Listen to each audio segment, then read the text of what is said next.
Have you ever stumbled upon an old photo, smiled at the memory, and then felt a little pang of regret? You wonder, whatever happened to them? Life has a way of pulling us in different directions, and before we know it, years have passed since our last conversation with someone who once meant the world to us. I've been there. I've let friendships slip away, thinking I'd always have time to reconnect later. But here's the thing. Later has a sneaky way of turning into never. The good news? It's never too late to reach out, and most of the time, people are happy to hear from you. So if you've got an old friend on your mind, stick with me. Today we're going to talk about how to break the ice, rekindle that connection, and maybe even pick up right where you left off. Welcome to AgeWise. Let's get started.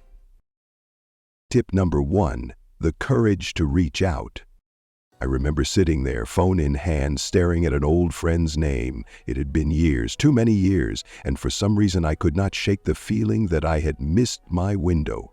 Maybe they had moved on, maybe they would not even remember me, but something told me to just send a quick message. Nothing dramatic, just a simple, "Hey, I was just thinking about you. Hope you're doing well." To my surprise, they replied almost instantly, "Oh my gosh, I was just thinking about you too." They were thrilled to hear from me, and just like that, the years melted away.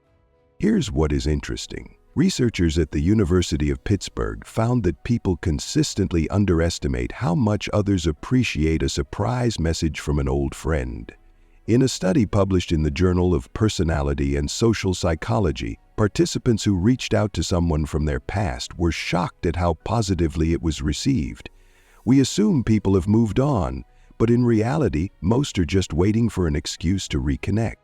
Another study in social psychological and personality science found that people are more likely to maintain friendships when they believe the other person values the relationship. That means when you reach out, you are not just saying hello, you are telling them they still matter to you, and that is a powerful thing.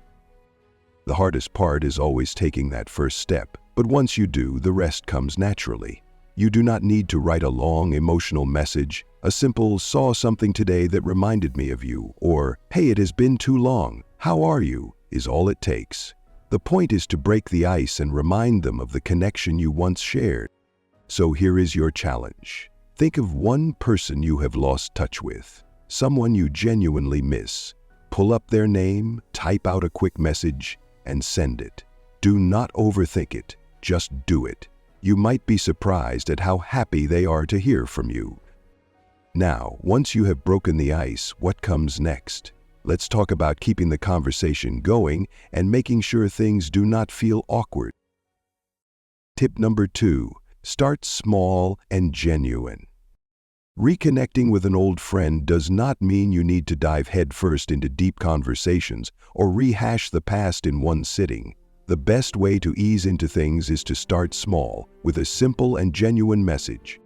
I once reached out to a friend I had not spoken to in over a decade. Instead of overthinking it, I sent a quick, lighthearted message. "I just saw someone wearing that ridiculous sweater you used to love. Made me think of you." Within minutes, I got a laughing emoji and a response that opened the door to a full conversation. Psychologists call this the mere exposure effect. The more familiar something feels, the more comfortable and positive our reaction to it. A study from the American Psychological Association found that casual, low-pressure interactions help re-establish bonds without overwhelming either person. It is like testing the waters before jumping in. Experts also suggest avoiding heavy topics right away. If there was a falling out, now is not the time to bring it up. Instead, focus on light, positive interactions. Share a funny memory, mention something that reminded you of them, or even just say, "I saw your name pop up on my phone and had to say hi." The key is to keep it warm and easy, making the other person feel comfortable rather than pressured. When you start small and keep it genuine, you are giving the friendship room to unfold naturally. No need for grand gestures or deep discussions. Just a simple hello can be enough to reopen the door. And once the conversation starts flowing, you might notice something interesting. Your friend is not exactly the same person they were all those years ago. Let's talk about why that is a good thing. Tip number 3, embrace the change. Reconnecting with an old friend is like opening a book you have not read in years. The story is familiar, but the characters have grown. Expecting someone to be exactly the same as they were years ago is like expecting a favorite childhood snack to taste just like you remember. Sometimes it does, but more often it is different in ways you did not anticipate. I once reconnected with a friend from my 20s, convinced we would pick up where we left off. Back then, we spent weekends hopping from coffee shops to bookstores, debating philosophy like we had all the answers. When we finally met up, I discovered she had taken up skydiving, something I could never imagine her doing. It caught me off guard, but the more she talked about it, the more I realized she was still the same person underneath. She had just added new chapters to her story. People grow in unexpected ways. They take up new hobbies, develop new beliefs, and sometimes even change their entire outlook on life. That does not mean the friendship is lost, it just means there is more to discover. Instead of clinging to the past, approach the conversation with curiosity. Ask about what they have been up to, what excites them these days, and what has changed. Change is not something to resist, it is something to embrace. A friendship that grows and evolves is far more meaningful than one stuck in nostalgia. And sometimes those changes make the reconnection even richer than you imagined. Speaking of nostalgia, one of the best ways to break the ice is by tapping into those shared memories.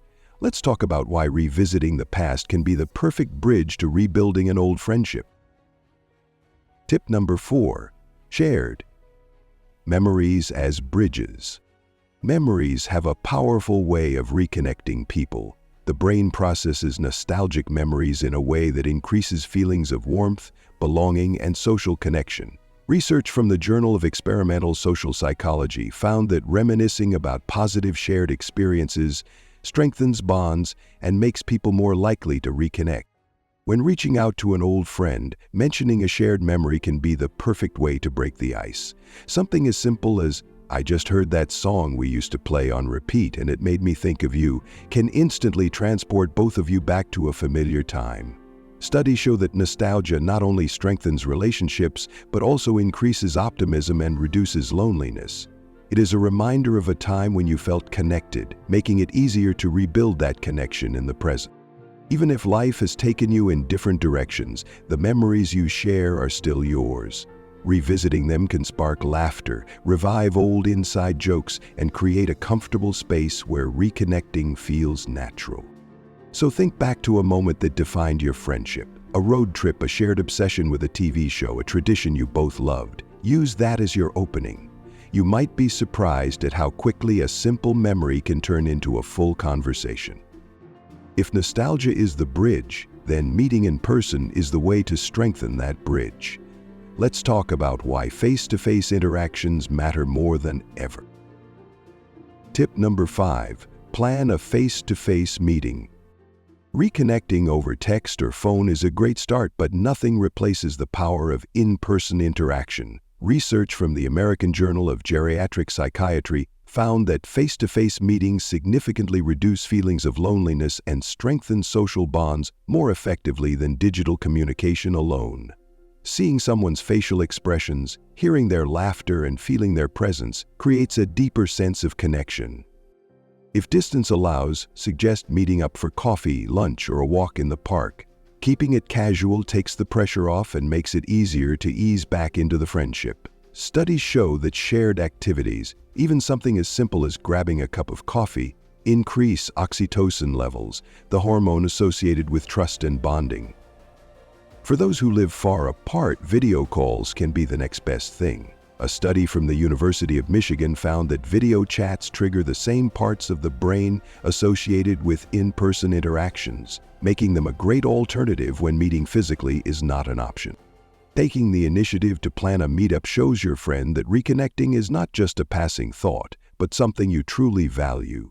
And once you are face-to-face, you will likely find that the conversation flows more naturally, making it feel like no time has passed at all. But what if there is an old misunderstanding or conflict lingering in the background? Let's talk about how to address past tensions with care. Tip number 6. Address past conflicts with care. Reconnecting with an old friend can be a heartwarming experience, but sometimes there is a bit of history that needs to be acknowledged. Unresolved misunderstandings or past tensions can linger beneath the surface, making the first conversation feel a little uncertain. Ignoring them entirely might make things awkward, but bringing them up too soon could derail the reconnection before it even begins. The key is to approach it with care, timing, and a genuine desire to move forward. Psychologists from Harvard Business Review suggest that when addressing old conflicts, focusing on shared values and positive history is crucial. Instead of diving into what went wrong, it is often more effective to start by reinforcing what went right. A simple, "I've missed our friendship and I don't want the past to get in the way of reconnecting," can open the door to healing without dredging up unnecessary negativity.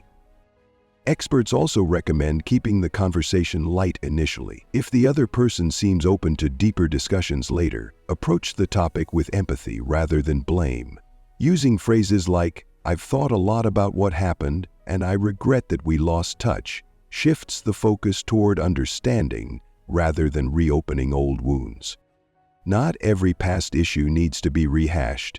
If both people are ready to move on without revisiting the past, that is perfectly fine too. What matters most is that both of you feel comfortable moving forward without lingering resentment. Now that the air is clear, let's talk about one final key to making sure this renewed connection lasts. If nostalgia is the bridge, then meeting in person is the way to strengthen that bridge. Let's talk about why face-to-face interactions matter more than ever. Last tip: be patient and respectful. Rekindling a friendship is not always instant. Just because you are ready to reconnect does not mean the other person will be on the same page right away. Life moves at different speeds for everyone, and sometimes people need time to adjust to the idea of reconnecting. That does not mean they are not interested. It simply means they have their own timing. A study from the Journal of Social and Personal Relationships found that friendships often require a period of rebuilding before they feel natural again. People may have changed, developed new routines, or become accustomed to life without regular contact. Giving them space while maintaining an open door ensures that the reconnection feels organic rather than forced. Respecting someone's response is just as important as reaching out in the first place. If they reply with enthusiasm, that is a great sign. If they seem hesitant or take longer to respond, do not take it personally. A gentle follow-up down the line can show that you genuinely care without putting pressure on them. Some friendships reignite instantly, while others take time. What matters most is that the effort is there, the respect is mutual, and the possibility remains open. Even if the friendship does not return to what it once was, the act of reaching out can still bring a sense of closure, connection, or even a new kind of relationship. Friendships are one of life's greatest treasures. The ones that truly matter have a way of finding their way back, as long as both people are willing to meet each other where they are. Reconnecting with old friends is one of the most rewarding things you can do. It reminds you of who you were, shows you how far you have come, and proves that some connections are strong enough to stand the test of time.